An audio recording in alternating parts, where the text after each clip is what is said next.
All right. Coming to you live from Bay Ridge, Brooklyn. This is take two of the Mets Corner. Apparently,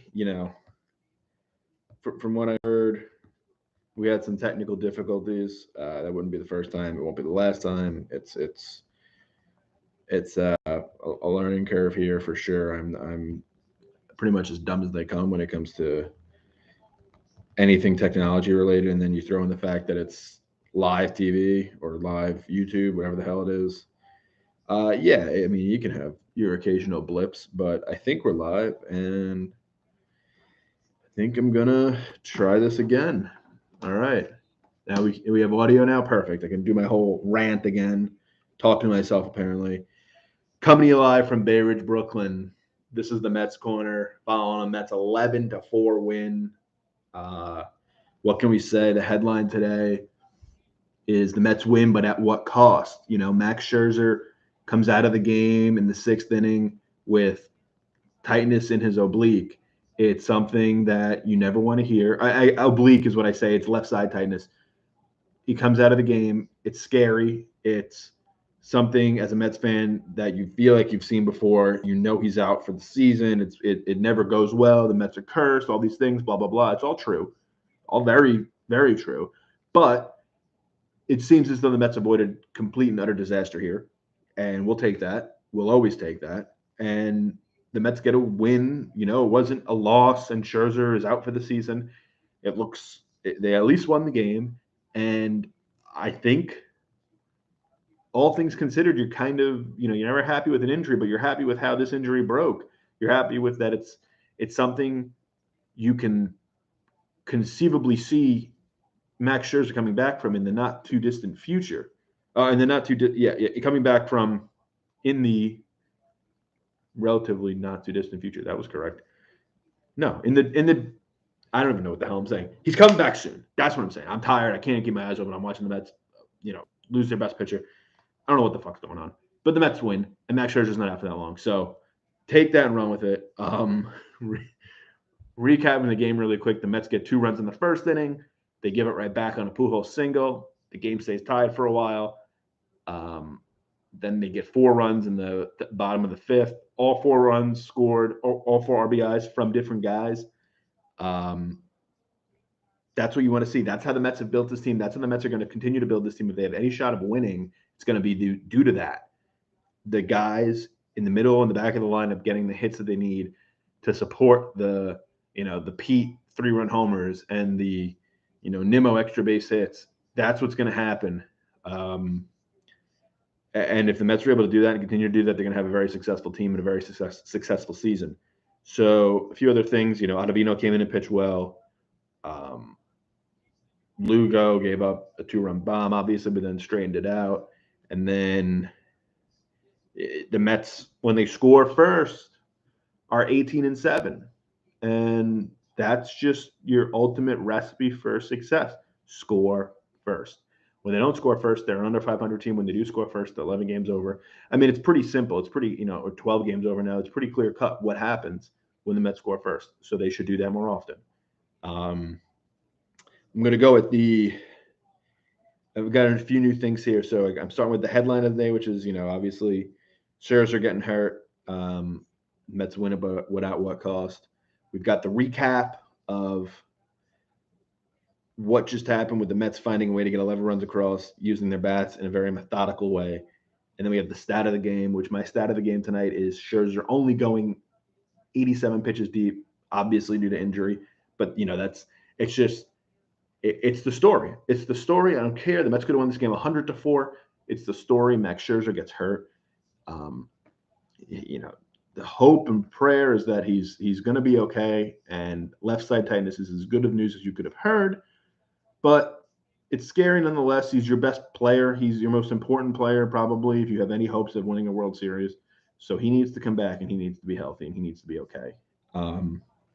I would say the quote of the game I heard was when Jeremy Hefner came out. Usually this is going to be resolved, or this is going to be something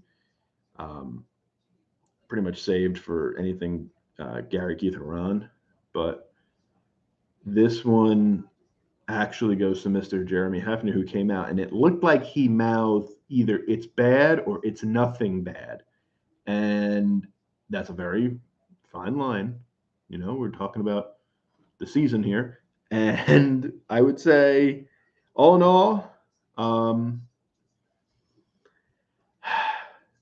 Mr. Hefner's quote is going to be make or break. It's going to depend on it's going to determine that my mood for the next 2 months. I have a weird feeling that he's going to be okay.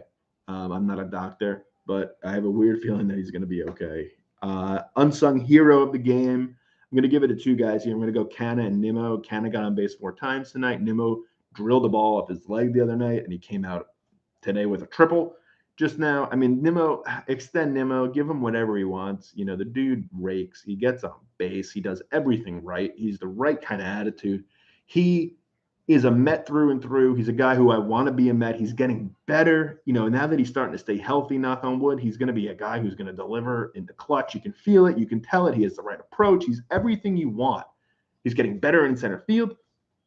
If Starling Marte got 4 years and 80 million, I mean, I don't think it's outlandish to say Nimmo's worth 5 at 110 or 6 at 130. Like, I really don't. He's 28 years old. He's a Met. You want to keep him here? You just paid 32-year-old Marte for 4 years. So why can't you pay 28-year-old Nimmo for 6? It's something I think the Mets have to explore midseason if he's willing to open negotiations. The Mets really need to do something with Nimmo. He's too good of a player to let walk. And Canna, he just is a guy who, I said earlier, I'd give my unsung hero to both of them. Canna's a guy who just has been, while many of the Mets have kind of fallen off a cliff in drastic form, Pete to a lesser extent, Lindor, Escobar, Dom, JD Davis. Canna has been that like rock solid guy. He's still hitting 300. He's still getting on base 44, 45% of the time. He's been really solid. He's been really everything you wanted from your corner outfielder you're giving 15, 16 million to. Really happy with what Canna's done and how Canna's progressed this season. And I would say looking ahead, obviously tomorrow you got Bassett on the mound. There's a guy who the Mets are going to need to eat some innings, which he always seems to do. Even when Bassett doesn't have it, he goes at least 5. It'd be a great game to get a win, largely because the Mets are going to Colorado, where apparently it's snowing in the middle of May. It's almost June. It's closer to June than it is to April, and it's snowing in Colorado. Riddle me that. I don't know how people live there. I don't know how people do this. If I see snow on the ground at any point past St. Patrick's Day, I'm losing my mind. And the fact that they're getting it, on the eve of Memorial Day is a little scary to say the least. So Buck Showalter is here talking now, probably about Max, hopefully telling us he's all great and dandy. He's going to pitch, next Tuesday or something. But we'll see. And yeah, I would say all in all, a good night. Cautiously optimistic that the 25-14 Mets are going to be able to keep their ace on the mound for the foreseeable future. So we'll see what happens. I've got a few notes here. My brother asked me, Dom Smith traded in the next month, yes or no? And it depends on the price. I mean, I'm not high on Dom. I've said it many times on this podcast. I don't know what kind of player Dom is. He's a good glove. All right, fine. There's a lot of good first base gloves out there who can't hit. He hasn't hit a home run since July 21st. We're closing in on the 1-year anniversary of him hitting a home run. I mean, he's essentially Luis Guillorme without speed or the bunting ability and can only play one position. It's like Guillorme at least has a 270 average. Dom doesn't even do that. Dom doesn't have one of the 5. He has one of the 5 tools, which is fielding. Nothing else. He's not fast. He doesn't hit for average. He doesn't hit for power. It's borderline insane to think that he's out here demanding to go somewhere where he wants to play. Who's going to start you, dude?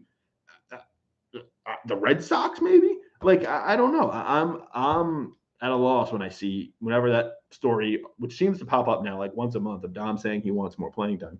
Dude, everybody wants more playing time. I don't know what you would expect the Mets to do with you when you're hitting 195 and Jeff McNeil's hitting 320 and Nimmo's hitting 320. You're not going to get in the lineup. I'm sorry. He probably expected to, but he's not going to get in the lineup. Another question I have here is from my good friend Patrick. What direction do I pray to Ray Ramirez in hopes for a good Scherzer MRI? That's a great question. Oh man, Ray Ramirez, that's a guy who you really wonder what he's up to these days. Ray Ramirez, that the Mets, poor Ray Ramirez. The Mets have relatively been healthy over the past few years. I mean, it hasn't been, '09 was just, it's stuck in all of our memories and it's forever ingrained. But I would say, all in all, the Mets have been relatively healthy. And we said it the other day that the Mets have avoided major injury. And the fact that they have done so to this point means that something's coming. And it was just a matter of time before something erupted and a matter of time before somebody really got hurt. And, DeGrom's hurt. And since I said that, I think McGill, McCann, and Scherzer have now all been injured in some fashion. Trevor May, all these guys, the Mets are starting to go down a little bit here, and it's going to test it's going to test the depth of their farm system from a pitching standpoint, probably first. I think the hitters, they probably have enough to get by right now. But yeah, guys are going to go down, and good teams find a way to win. So I would say at this stage, they're more than just, treading water. But when the time does come, when they do have to tread water, they better tread water and they better not fall off a cliff, because that would just drive me insane to see a team that is through 40 games right now, 11 games over 500, just piss us away. It just can't happen. They are too good and they are too talented of a team to squander this, even with injuries.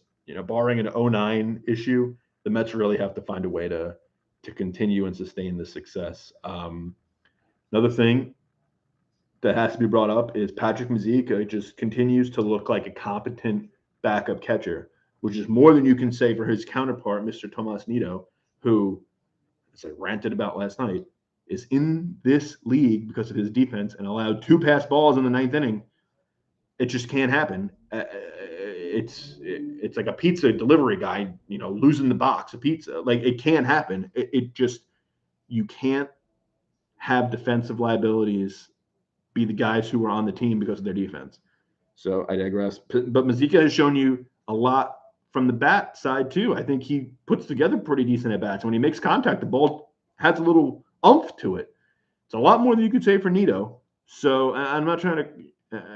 I don't want to really crush Nido because I know it's not easy. And I know it's hard. I know Mazeika's probably going to slump soon, and Nido's going to start hitting, and I'm going to be saying the exact opposite. But competition's a good thing, especially for backup guys fighting for positions on teams. And I think anything you get from Mazeika is a positive with McCann out. So the Mets really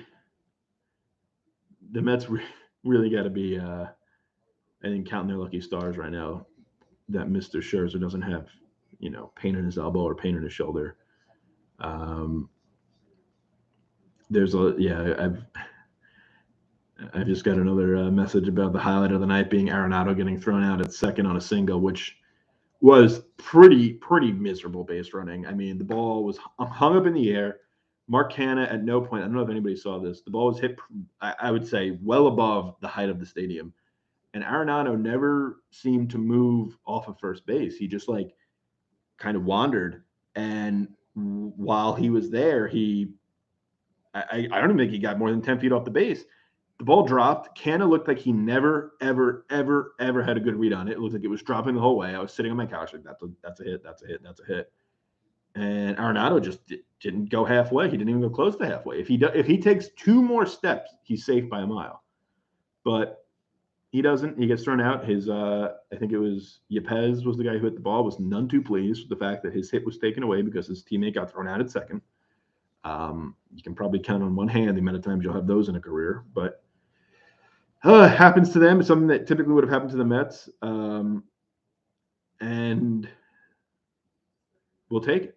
This is a game that the Mets last year probably fall apart. Lugo comes in and probably gives up 5 runs, and Lugo's a guy who this year, when he gives up runs, he's been bad. He's been bad when he gives up runs. When Lugo doesn't have it, he does not have it. Tonight was the first time where a little switch flipped, and he had it back. He was throwing 97. It was like, holy shit. Out of nowhere, this guy just got 8 miles per hour in his fastball. So happy to see Mr. Scherzer. I'm sorry, Mr. Lugo bounce back like that. Hopefully, happy to see Mr. Scherzer playing soon. SNY is showing the Mets box score right now, and every single Met, aside from, as Frank Fleming calls him, Easy Out Escobar, had a hit. It's been a rough go for Eduardo, but hopefully the Mets, hopefully he gets hot at the right time when the rest of the Mets are cold, because the Mets are going to need something from him, because right now it's been bad for Escobar. It's been bad. And I want to try and be as positive as I can be. Him and Dom Smith, I mean, you're right neck and neck for the toughest stretch right now as a Met, but it doesn't matter. The Mets win. They get relatively positive news on Mr. Scherzer, and all in all, I would say a pretty good night. So, yeah, I think that's all I have for tonight. Would be great to get a win tomorrow, and they're probably not going to play a game this weekend. There's a legitimate chance they don't play a game. It's going to snow 6 inches in Colorado this weekend. You can't play baseball. You just can't. So, going to be interesting to see what happens. Great to get a win tonight. Would be great to get a win tomorrow. Get to 26-14. That's a really nice, 12 games over, heading into a road trip. I would say that really puts you in a spot to feel comfortable with. I've got another question here. What to make of Dom's comments wanted to play for another team? I alluded to it earlier. I mean, it makes no sense, dude. It's like you're a 200 hitter with no home runs. Who wants you? You're lucky the Mets want you. I'm dead serious. Like, I think with the Cano news, like when the Cano news was relevant, the guy who was on the chopping block was Dom Smith, and I think we didn't think he was, but he probably was, because Buck Showalter was like, my guy can't hit home runs. He's only in there as a replacement for Pete, who people like shit on Pete. He can't play defense. Pete's a pretty good defensive first baseman. He's not going to win a Gold Glove probably, but I don't worry about Pete over there. I'm not like petrified of Pete over there like I am JD Davis at third base, where it's like anything hitting that general direction is cause for concern. It's not like that with Pete. So the need to have a Dom Smith who comes in and relieves him isn't as great as potentially having another guy who can hit for power. Like the Mets bench right now, if the Mets bench goes the entire season without a home run, I wouldn't be shocked. If you don't consider JD Davis part of that, like if you go Dom Smith, Jankowski, the backup catchers, Guillorme, I don't think there's a home run in that group. And like Jankowski and Guillorme, I'm cool with it because they're good at their roles and they know exactly what they're doing. But Dom Smith coming out and saying that he wants to play for a team that he wants to start for a team. It's like, yeah, dude, I'm sure you do. So do I. Like I would love to as well, but I also don't hit any home runs, and probably don't hit north of 200. I know I don't hit north of 200. So it's just a weird comment. It's just a weird thing from a guy who's also been so team oriented over the past few years when things were shit. And it's like now all of a sudden things are good and you want to why do you want to leave now? I get it if in 2020 or in 2019 you were like, yeah, fuck this thing stinks, get me off of this team. But it wasn't even like that. And it's just, he might just be annoyed. I think he probably thought with the DH he was going to be in here playing a lot more. And the reality of the matter is that Pete's just so much better. Nimmo is so much better. McNeil is so much better. I mean, these guys are just so much better. It's not even close. It's not even maybe we can. No. If I see the lineup tomorrow and McNeil's on the bench for Dom Smith, I'm fucking pissed. It's you can't have it. So I don't know. I like the dude. I really like Dom. I wanted him to be great, but it's been tough. And he had a nice hit tonight. I'm happy for him, but yeah, I would say it was a weird comment to say the least. So Scherzer's talking right now. Seems like he's okay. He just said tight. Tight is better than pop. Tight is better than elbow. We'll take tight. I'm tight. I'm tight I trust me. You can do things. You can do your job when you're tight. I do it every day. I log many hours at my desk tight. You can do this. Scherzer, probably a little bit more of an athlete than myself, but I still have faith that the Mets are going to be able to find a way to get through whatever amount of time Scherzer misses, thanks to their offense. I do think that it's starting to turn around. Tonight was a great sign. Tonight was exactly what you wanted. Um, and yeah, so all in all, good night for the Mets. Um, let's hope it continues tomorrow afternoon, 1:10 p.m. Bassett on the mound. Not going to call it a must win, but it's borderline a can't lose. And beat the Cardinals. Fuck the Cardinals. I hate the Cardinals. Do everything you can to ruin. I want the Mets to play the Cardinals in the NLCS, and I want Yadier Molina's last at bat to be a curveball from curveball from Seth Lugo that bends at the knees and he doesn't know what to do with. And there's some 13-year-old boy who has to go home and cry. That's what I want. That's how I want this season to end for the Cardinals. I hate them so much. I hate Yadier Molina so much. Albert Pujols can ride off into the sunset with a loss in the NLCS to the Mets in St. Louis. I'll allow that. That's what's going to happen. That's what has to happen. If that happens, we'll all be happy. So that's Yadier Molina is going to pass the torch on to Francisco Alvarez these playoffs. That's exactly what's going to happen. Actually, he's going to pass it on to Patrick Mazeika. That's the unsung hero. Everybody thought Harvey was going to be the great thing. That's another whole sad story we can get into. Everybody thought Harvey was going to be the next great thing. And waiting in the wings was Mr. DeGrom. Everybody thinks Francisco Alvarez is going to be the next great thing. Waiting in the wings is Mr. Mazeika. So we'll see what happens. I have faith in Mazeika. I'm a Mazeika man. That's Mazeika Mondays. We could do that. We could do that on the show. I'm open to it. But yeah, all in all, I would say pretty good night for the Mets. Scherzer seems okay. Hopefully, you're not listening to this tomorrow and Scherzer's dead. But yeah, good night, and let's go get him tomorrow. Let's go Mets.